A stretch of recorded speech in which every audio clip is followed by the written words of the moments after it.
Okay, I've just installed some firmware on my PX5 unit.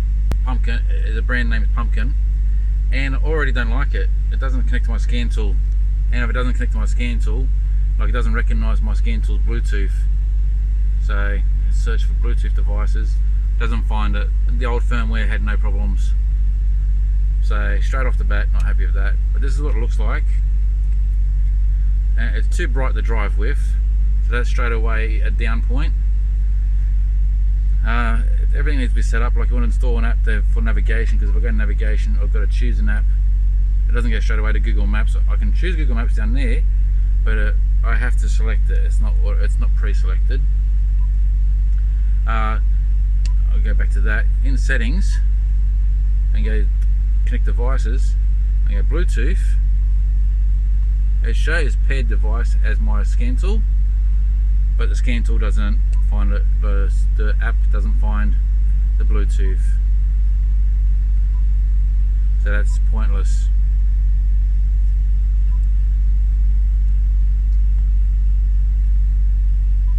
So it doesn't show in there of devices to pick. So straight away, no good.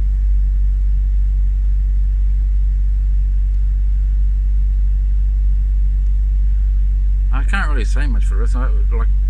That's the first thing I went to. Is after I installed it, I went straight to check my scan tool. It doesn't work. I got radio. The radio doesn't work in this unit for some reason. Music. I haven't got any MP3s in here, so I can't really test that. Video. And you got your settings there. It comes with a pre-installed APK installer. You can do Bluetooth music, Bluetooth, but I don't think that works. Chrome works. Steering wheel setup, amplifier, and you got mod settings. This is the custom settings. What I do like though is that when I go to settings on this one, that it actually has,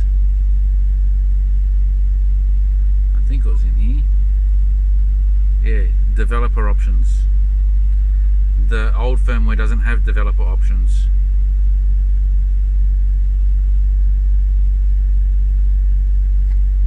I don't think there'll be anything in there about Bluetooth anyway. You got MCU updates, backup, and nothing in there that is of any use. Car, mod settings, takes it there. Oh, another thing is,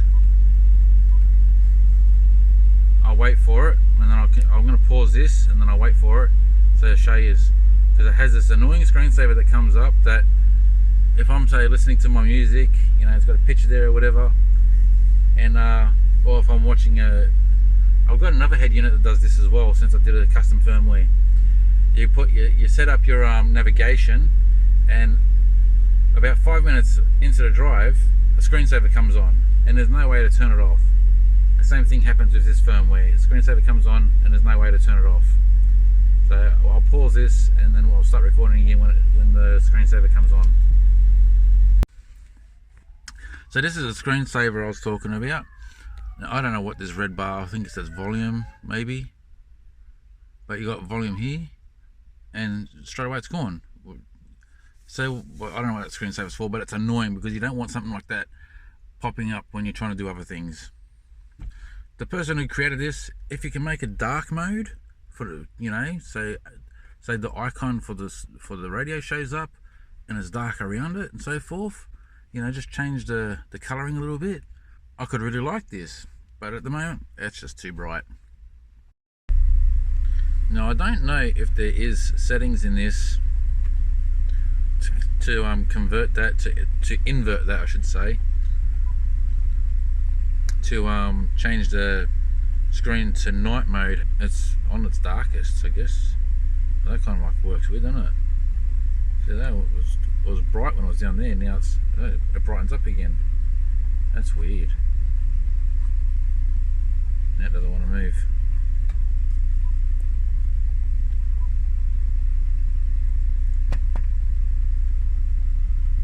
That doesn't matter. You move it somewhere and it's dark for a second, but then brightens up again, and it's kind of pointless.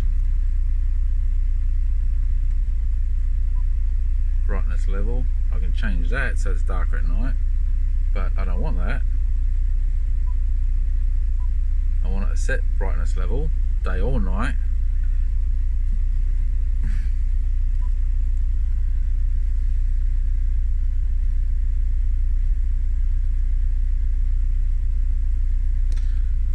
Altogether, it looks nice.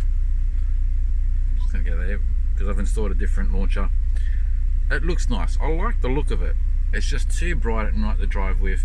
You can't dim it down because when the sun's glaring at the stereo system for the daytime, you can't see the buttons if you make it too dark.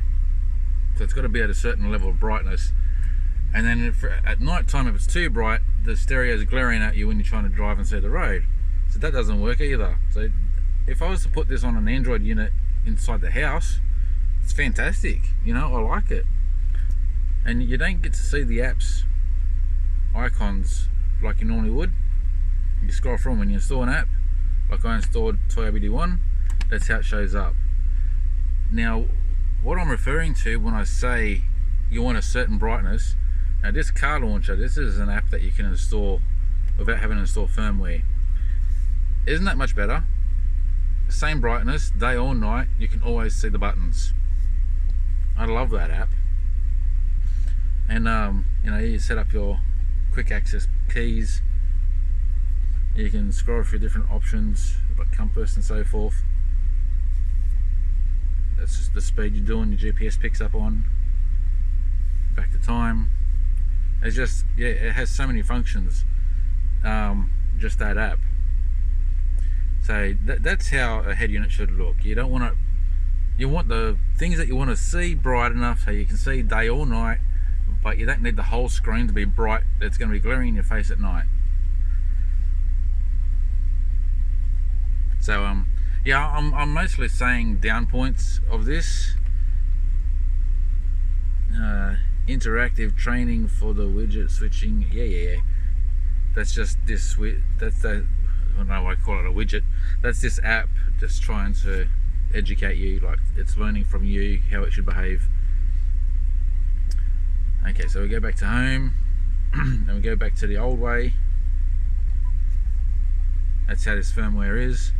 Like you can see, it is, you know, it is nice.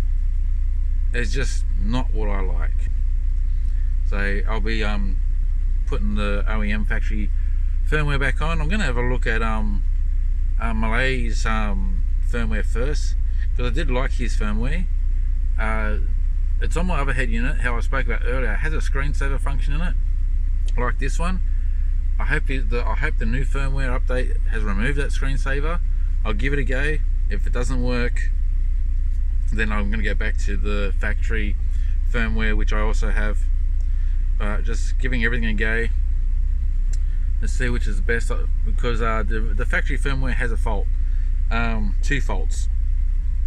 Actually, this radio doesn't work either, so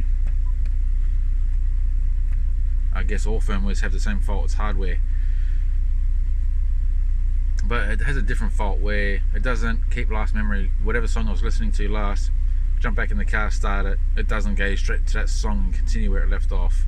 And that's annoying, that I have to reselect what I was listening to, what song I was at, and continue from there. Anyway, even on the darkest tint, it's too bright. Stick with that type of thing. Anyway, so that's it. I just wanted to go over that and show you. That's pretty much what the firmware update is. Each to their own. Till next time, guys, thanks for watching.